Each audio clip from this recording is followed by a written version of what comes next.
Asante. Kwa majina ni Mkwabi Fikirini Mkwabi.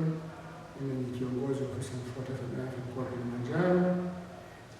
Kwa kifupi tumekuja hapa kwa ajili ya zoezi la kuelimisha watoa huduma kuhusu jinsi ya kuhudumia wanachama wetu wa bima ya afya kwa wote, hasa wale wa kaya zisizokuwa na uwezo, na ndio tuanza nao kwenye awamu ya kwanza.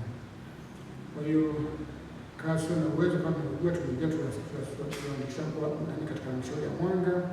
Kwa Mwanga kulikuwa na watu 1709 na tulifanyia usajili wa watu 885.